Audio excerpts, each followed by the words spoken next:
সর্বকুলের যিনি নবী রাহমাতুল্লিল আলামিন, আমাদের প্রিয় নবীজির শুভ তাশরীফ দিন পবিত্র ঈদে মিলাদুন নবী সাল্লাল্লাহু আলাইহি ওয়াসাল্লাম। এই ঈদে মিলাদুন নবী সাল্লাল্লাহু আলাইহি ওয়াসাল্লাম আল্লাহ পাকের হুকুমে আমরা করতেছি। কার হুকুমে? আল্লাহ পাকের হুকুমে আমরা করতেছি। এই ওইখানে কিসের ইয়া? আল্লাহ পাক কুরআনে কারীমের মধ্যে বলেছেন, ওয়া আম্মা বিনি'মাতি রাব্বিকা ফাহাদ্দিস। আমার নিয়ামত পাওয়ার পরে আমার নিয়ামতের শুকরিয়া আদায় করো। তো আল্লাহর সবচেয়ে বড় নিয়ামত হলেন প্রিয় নবীজি। আল্লাহ পাক রব্বুল আলামিন বলেছেন, যেন যখন তোমাদের কাছে আমার রহমত আসে তখন তোমরা এই রহমতের জন্য আনন্দ প্রকাশ করো। তো সেই সূত্রে আজকে শুধু আমাদের এই এলাকায় আছে, শুধু আমাদের এই এলাকায় না, এই জুলুস আজকে সারা পৃথিবী প্রায় 154টা রাষ্ট্রের মধ্যে চলতেছে। কয়টা? 154টা রাষ্ট্রের মধ্যে চলতেছে। এই দেশে ওয়াহাবিবাদ থাকবে, খারিজিবাদ থাকবে, অন্যান্য বাতিল আকীদা থাকবে। তারা চেষ্টা করবে ঈদে মিলাদুন নবীকে বন্ধ করে দেওয়ার জন্য। চেষ্টা অতীতেও করছে, বর্তমানেও করতেছে, ভবিষ্যতেও করবে। কিন্তু এটা মনে রাখা উচিত, সারা পৃথিবীতে যদি একজন ইমানদার নবী প্রেমিক সুন্নি মুসলমান থাকে, তারপরেও ঈদে মিলাদুন নবী থাকবে ইনশাআল্লাহ। আরেকটা বিষয়, আজ থেকে প্রায় 16-17 বছর আগে 2005-6-7 যখন আমি এই এলাকায় প্রথম আসি, তখন আমার কোন মুরিদ ছিল না, পীর ভাই ছিল না, কোন পীরের মুরিদ আমার সাথে যোগ দেয় নাই। তখন আমি একা জীবনের সমস্ত ঝুঁকি নিয়ে এই দেশের মধ্যে ঈদে মিলাদুন নবী চালু করেছি। হামলার শিকার হয়েছি, মামলার শিকার হয়েছি, প্রতিকূল অবস্থার শিকার হয়েছি। প্রশাসন থেকে ধরে স্থানীয় যে নেতা নেত্রী কেউ আমার পক্ষে নাই, কেননা সব ওয়াহাবিদের পক্ষে।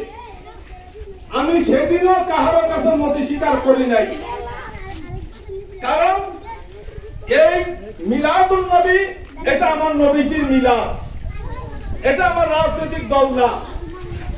এই জন্য আমি কে খুশি হবে, কে বেজার হবে, কে আমার পক্ষে থাকবে, কে বিপক্ষে যাবে, এটা চিন্তা করার সময় আমি আব্দুল কাইয়ুম আল হুসাইনি নাই। আহলে সুন্নাত ওয়াল জামাত এই জামালগঞ্জে ঐক্যবদ্ধ ছিল, আছে এবং থাকবে। হয়তো অন্যদের দালালেরা, অন্য বাতিল আকীদার দালালেরা চেষ্টা করবে আহলে সুন্নাত ওয়াল জামাতের মধ্যে ফাটল ধরাইবার জন্য। মসজিদে যখন জুতা চোর আসে, জুতা চোর গায়ের মধ্যে আমি জুতা চোর এই কথা লেখা আসে না, মাথায় টুপি দিয়া থুতায় দাড়ি নিয়া উজু কইরা নামাজের মধ্যে যায়া মুসল্লির বেশে ধরে এই জুতা চুরি করে। একটা কথা মনে রাখবেন, এই দেশে আমার দরবার ব্যতীত যদি কেউ কালো টুপি পরে আইসো আপনাদেরকে ফাটল ধরাইবার চেষ্টা করে, আগে জিজ্ঞাসা করবেন আপনি যে কালো টুপি মাথায় দিয়ে আসছেন, আপনাকে এই কালো টুপিটা চিনাই লোকে। আজকে এমন পরিবেশ সৃষ্টি হওয়ার কারণে আমাকে কথাগুলো বলতে হচ্ছে। আমরা চেয়েছি যারা এই দেশের মধ্যে সমস্ত সুন্নিরা ঐক্যবদ্ধ থাকবে। কেউ আমার প্রতি বিরক্ত, কারণ তারা সাহাবায়ে কেরামকে গালাগালি করে, আমি সাহাবায়ে কেরামকে গালাগালি করতে দেই না, এটার প্রতিবাদ করি। তুমি সাহাবীদেরকে গালাগালি করবা আর ঈদে মিলাদুন নবীর জুলুসের মিছিল দিয়া তুমি জনগণকে প্রতারণা করবা। তোমার মতন বড় মুনাফিক সুন্নি আমাদের দরকার নাই। নবীর সাহাবীদেরকে কেউ যদি চুল পরিমাণ সমালোচনা করে, তিনি যেই সাহাবী হোক, সাহাবীর মানুষ, তিনি ভুল করতে পারেন। যদি তিনি ভুল করেন, সে ভুলের দায় দায়িত্ব আমাদের নয়, সাহাবীদের ভুলের দায় দায়িত্ব আল্লাহ এবং আল্লাহ রাসূলের। যত বড় পীর হোক, যত বড় পীর হোক, কেউ যদি নবীর সাহাবীদের প্রতি আঙ্গুল তোলে, আমি আব্দুল কাইয়ুম আল হুসাইনি নবীজির নামে শপথ করতেছি, ওই আঙ্গুল জায়গায় থাকবে না। 2 নম্বর হলো এই ঈদ মিলাদুন নবী আমরা বিগত 15-16 বছর ধরে একসাথে করে আসতেছি। আজকে যে সমস্ত ইমাম সাহেবরা নতুন করে জোট গঠন করতেছেন, দল গঠন করতেছেন, ইমাম সাহেবরা মনে রাখেন, এই মসজিদগুলোতে আজ থেকে 15 বছর আগে ওহাবীদের দখলে ছিল। এই মসজিদের ইমামগুলোকে জামালগঞ্জ থানায় বারবার আমার বিরুদ্ধে ইলিগেশন করেছে। আমি এই দেশের আপামর সুন্নি জনতাকে বুঝাইয়া, মাজার পন্থীদেরকে বুঝাইয়া, তাদেরকে সাথে নিয়ে থানায় মোকাবেলা করে এই দেশের মধ্যে সুন্নিয়ত কায়েম করেছি। আজকে আপনারা নিজেদের সুবিধা মতো, আপনি তো সকালে আসেন, বিকালে নাই। যদি আজকে থানায় 2টা মামলা হয়, ওহাবীরা বাহাসের জন্য ডাকে, আপনাদের কাউকে খুঁজে পাওয়া যাবে না। থানায় এখনো যদি নাম থাকে, সেটা আমার আছে। তাহলে আপনারা যখন এই ঈদ মিলাদুন নবীর জুলুসকে ফাটল ধরাচ্ছেন, বুঝতে হবে আপনাদের মাথায় শয়তান ঢুকেছে।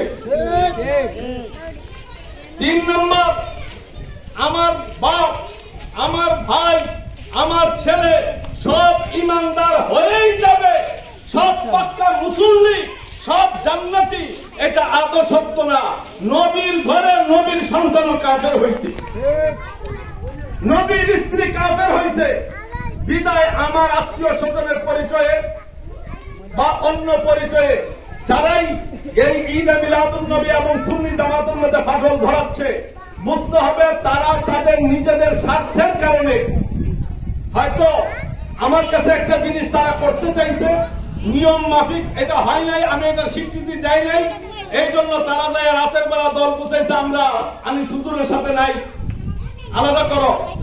শুনেন, এই দেশের যখন লোক ছিল না, আমরা অল্প কয়েকজন ছিলাম, তখনও এখানে ঈদ মিলাদুন নবী আমাদের ঐক্যবদ্ধ প্রচেষ্টায় ছিল, এখনো আছে, ভবিষ্যতেও থাকবে ইনশাআল্লাহ।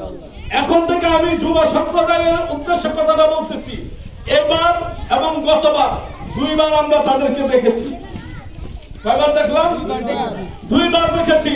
নেক্সট টাইম আগামী বছর থেকে এই খেলাটা যাতে তারা খেলতে না পারে, এই ব্যাপারে তোমরা সবাই সচেতন থাকবা। 1 মাস আগে থেকে তোমরা প্রস্তুতি গ্রহণ করবা। এই দেশের সুন্নিয়তকে ফাটল ধরানোর কোনো ব্যবস্থা নাই। যারাই ফাটল ধরাইতে চাচ্ছে, তারা সমাজের কিছু কুচক্রী মহল তাদের ব্যক্তি স্বার্থের কারণে আমাদের মধ্যে ফাটল ধরাইতে চাচ্ছে। আজকে যখন সারা বাংলাদেশে ওয়াহাবি খারিজিরা আল্লাহ ওলিদের মাজারের মধ্যে হামলা করতেছে, আমি আব্দুল কাইয়ুম আল হুসাইনি ভিডিও দিয়ে লিখে রাষ্ট্রীয়ভাবে এই উপদেষ্টাদেরকে বলে যেভাবে হোক এই মাজার বিরোধীদের প্রতিবাদ করতেছি। কই তোমরা তো ওই দিন নামো না, তখন তো নামো না। আজকে বাংলাদেশের প্রায় 30-35টা মাজার ভাঙছে, শাহপরানের মাজারে হামলা হয়েছে, শাহপরান এলাকার মধ্যে আরো প্রায় 5-6টা মাজার ভেঙে ফেলছে, ওইগুলোর প্রতিবাদ তো তোমরা নাই। তাহলে ঈদ মিলাদুন নবীর মধ্যে ফাটল ধরাইয়া জিলাপির ব্যবস্থা করা তোমাদের মুনাফিকি ছাড়া আর কিছুই না। আমি যুব সম্প্রদায়কে বলবো, লালপুর, সংবাদপুর, কাশীপুর, কালাবুজা, বাহাদুরপুর, আসমতপুর, ইসুফনগর সব মিলাইয়া, অর্থাৎ এক কথায় গোটা জামালগঞ্জ উপজেলার মধ্যে যে যে গ্রামে থাকো, আমরা সুন্নিরা ঐক্যবদ্ধ ছিলাম, ঐক্যবদ্ধ আছি এবং ঐক্যবদ্ধ থাকবো ইনশাআল্লাহ। যারা এই মিছিলগুলোকে ফাটল ধরাচ্ছে, আমি সুজনের কাছে যাই না কেন? আমি সক্ষম, ঘুষখোর, গাঁজা খাই, মদ খাই। কারণটা কি? কারণটা একটাই, কারণ আমার কাছে গেলে মানুষ হকটা জেনে ফেলবে, সত্যটা জেনে ফেলবে, এই জন্য তারা প্রতিবন্ধকতা সৃষ্টি করতেছে। ইতিমধ্যে আরেকটা বিষয় খেয়াল করতে হবে, সেটা হলো এই এলাকায় কোনো সুন্নি আলেম ছিল না। আমি যে ছেলেদেরকে নিয়ে মাদ্রাসায় ভর্তি করাইছি, আমার তত্ত্বাবধানে লেখাপড়া করাইছি, এখন ওই ছাত্রগুলোকে আমার বিরুদ্ধে অস্ত্র হিসেবে ব্যবহার করা হচ্ছে। এই বিষয়গুলো আপনাদের জেনে থাকা উচিত, এই জন্য আমি কথাগুলো বললাম। আগামী বছরের জন্য আমি গতবারে বলছিলাম যেন আমি 1 লক্ষ টাকা বাজেট ঘোষণা করেছি মিলাদুন নবীর জন্য। যখন ছেলেরা গত পরশুদিন আমার এখানে গেছে, আমি বলছিলাম মিছিল নিয়ে যত বাচ্চারা আসবে সবার খানার ব্যবস্থা হবে আমার এখানে। অলরেডি তোমার ওইখানে করা হয়েছে, সব বন্দোবস্ত করা হয়েছে। আমার এখানে তো একটা গেট আছে মিলাদুন নবীর, আপনি জুলুসটা নিয়ে বের হওয়ার আগে চলেন, কতটুকু ক্ষমতা আছে একটা গেট করেন রাস্তায়। আমি যদি কালকে চ্যালেঞ্জ করি যেন জামালগঞ্জের প্রত্যেকটা ঘাটে ঘাটে আমি গেট করাবো, সেটা আমার দ্বারা সম্ভব। আর যদি মনে করেন যেন কালাগুদা, কাশীপুর আপনারা আমাকে বাদ দিয়ে দিবেন, আমি আব্দুল কাইম আল হুসাইনের কিচ্ছু হবে না। আমি জাতীয় পর্যায়ে আহলে সুন্নাত ওয়াল জামাতের নেতৃত্বে ছিলাম, আছি। আমার যখন হিসাবে গরমিল হবে, আমি আগের দিন ঢাকায় চলে যাব, রাজপথে প্রেস ক্লাবের সামনে, হাইকোর্টের সামনে যে জুলুস হবে, ওই জুলুসের আগের কাতারে নেতৃত্ব দিব। ধ্বংস হবে কি, এক এলাকার সুন্নিয়ত ধ্বংস হয়ে যাবে। কথা ক্লিয়ার? যেদিন আমাদের এই যে মকবুল মৌলভী সাহেবের ছেলে গাজীউর রহমানকে হামলা করেছিল শান্তিপুরে, ওই দিন আমি হুজুরদেরকে পাই নাই। 2014 সালে থানায় যখন আমাকে 1,500 ওয়াহাবিরা অ্যাটাক করলো, তখন আমি তাদেরকে পাই নাই। যখন আমার বাড়িতে হামলা হইল পাই নাই। যখন একটার পর একটা মামলা দেওয়া হইল আমার বিরুদ্ধে, তখন পাই নাই। আজকে জিলাপির বাগের জন্য আপনারা ঈদে মিলাদুন নবীকে বাদ করে দিচ্ছেন। আমরা রক্ত দেওয়ার সুন্নি, আমরা জিলাপি খাওয়ার সুন্নি না। এই বাবু আমার নাতি, বাবুকে নিয়ে সে তখন আরো ছোট, তার পরিবার তাকে প্রেশার ক্রিয়েট করছে, কিন্তু বাবু আমার পিছ ছাড়ে নাই। এই সমস্ত ছেলেদেরকে নিয়ে আমি রাজপথে আন্দোলন করেছি, থানায় গিয়েছি। তাহলে আপনারা আজকে যখন দেশ স্বাধীন, আজকে যখন ওয়াহাবিরা আপনাদের সামনে আসে, তাদের জন্য কোনো ব্যাপার না, আসে না তো আমার ভয়ে। কারণ যেই কোনো ওয়াহাবিকে, যেই কোনো শক্তিকে চ্যালেঞ্জ করার ক্ষমতা দিয়ে আল্লাহ আমাকে এই এলাকায় পাঠাইছেন, এই এলাকার মধ্যে সুন্নিয়তের আবাদ করার জন্য। আমি আমার পিরালির জন্য আসি নাই। যদি পিরালির জন্য আসতাম, তাইলে আমি ওয়াহাবি সুন্নি শব্দটা বলতাম না, হাতে তসবিহ লয়ে ঘরে ঘরে যাইতাম, দাওয়াত খেতাম, মুরিদ বানাইতাম। আমি এই দেশে আসছি পিরালি করার জন্য না, আমি এই দেশে আসছি সুন্নিয়তকে কায়েম করার জন্য। এই জন্য আপনাদেরকে আমি উদাত্ত আহ্বান জানাবো, আর কাহারও ফাঁদে আপনারা পা দিবেন না। আমার মুরিদ হবে, আমার আত্মীয় হবে, আমার ছেলে হবে, যেই কেউ আমার নির্দেশনা ছাড়া এইভাবে ফাটল ধরানোর জন্য আসবে, কালো টুপি মাথায় থাকুক আর সবুজ পাগড়ি মাথায় থাকুক, তাকে প্রথম প্রশ্ন করবেন, তুমি যা আসছো হুজুর এই ব্যাপারে জানে কিনা। কারণ আমি মাটির মধ্যে রক্ত দিলাম, আমি শ্রম দিলাম, তুমি আমাকেই ডিলেট করে দিতে চাচ্ছ, তাহলে তুমি কত বড় জাদলের মুনাফিক। আব্দুল্লাহ ইবনে উবাই রক্ত তোমার শরীরের মধ্যে চলতেছে, এটা এখন জনগণ বুঝে গেছে। প্রিয় সুন্নি জনতা, আমরা আগামী বছর যদি আল্লাহ পাক আমাদের উপরে রহমত করে, প্রিয় নবীজির নূরানি কদম পাকের উসিলায় আগামী বছর জুলুস আমার বাড়ি থেকে শুরু হবে না। আগামী বছর জুলুস আপনারা এখান থেকে মিছিল নিয়ে, আমি যেখানে মাদ্রাসা করতেছি, মাদ্রাসার বাজার কত জানেন? প্রায় 50 কোটি। কত কোটি? 50 কোটি। কেন? আমি মাদ্রাসা করতে পারতাম, আমার তো মাদ্রাসা দরকার নেই, আমি কেন চাকরি করার বয়স হচ্ছে না। মাদ্রাসা কেন করতেছি? আমি যখন এই এলাকায় এসে দেখছি জনাব এলাকায় এলাকায় ওয়াহাবি মাদ্রাসা, খারিজি মাদ্রাসা, কওমি মাদ্রাসা, তখন আমি চিন্তা করছি যে এই এলাকায় সুন্নি আলেম বানাইতে হবে, যার জন্য বিভিন্ন জায়গা থেকে পোলাবেন নিয়ে মাদ্রাসায় ভর্তি করাইছি। এখন যখন পোলাবেন একটু বড় হয়েছে, আমি দেখলাম যেন তারা তাদের ইমানের পিছনে নাই, তারা তাদের স্বার্থের পিছনে দৌড়াচ্ছে। যখন তারা তাদের স্বার্থের পিছনে দৌড়াচ্ছে, আমার কথা হলো আমি কালকে মরে যাব, এই এলাকার মধ্যে সুন্নি আলেম থাকতে হবে। আমি তো অমর না, সারা জীবন থাকবো না, চিরজীবন থাকবো না। ওয়াহাবিদের বিরুদ্ধে আমাদের এই ইমানি আন্দোলন, বাতিল সরকার বিরুদ্ধে আমাদের এই ইমানি আন্দোলন আজীবন থাকবে। বিদায় এই এলাকায় আরো আলেম তৈরি করতে হবে। আর আরো আলেম তৈরি করার জন্য প্রথমত আমি আমার দুই ছেলে, এগুলো আমার মেজো ছেলে, আমার বড় ছেলে ঢাকা, আমি তাদেরকে আলেম বানাইছি, এলাকার ছেলেদেরকে আলেম বানাইছি। এখন আমি চাই আগামী 10 বছরের ভিতরে এই এলাকার প্রত্যেকটা ঘরে ঘরে সুন্নি আলেম তৈরি হোক। কথা কি বুঝাইতে পারতেছি? এই এলাকার প্রত্যেকটা ঘরে ঘরে সুন্নি আলেম তৈরি হোক। বাতিলরা কোনো কথা বললে তাদেরকে চ্যালেঞ্জ করার ক্ষমতা তাদের থাকতে হবে। এই জন্য আমি সারা দেশ থেকে ভিক্ষা কইরা, সারা দেশ থেকে ভিক্ষা করে এনে কালাপোতা জায়গা কিনে মাটি ভরাট করছি মাদ্রাসা করার জন্য।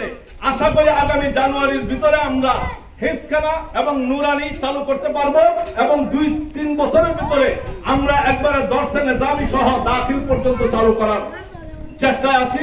বাকিটা আল্লাহ পাকের ইচ্ছা। তো আপনারা আগামী বছর জুলুস অলরেডি আমার বাড়িতে নিয়ে যাবেন, বাড়ি মানে মাদ্রাসার মাঠে নিয়ে যাবেন এবং রাতের বেলা প্রত্যেক রাতে 12ই রবিউল আউয়াল দিবাগত রাতে আমাদের যে সুন্নি সমাবেশ এটা ওইখানে অনুষ্ঠিত হয়, আজকেও হবে।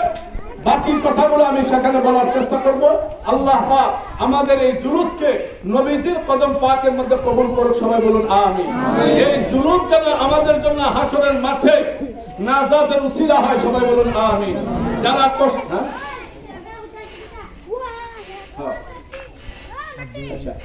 এই যারা জুলুস নিয়ে আসছেন, আমার এখানে তবারকের বন্দোবস্ত করা আছে।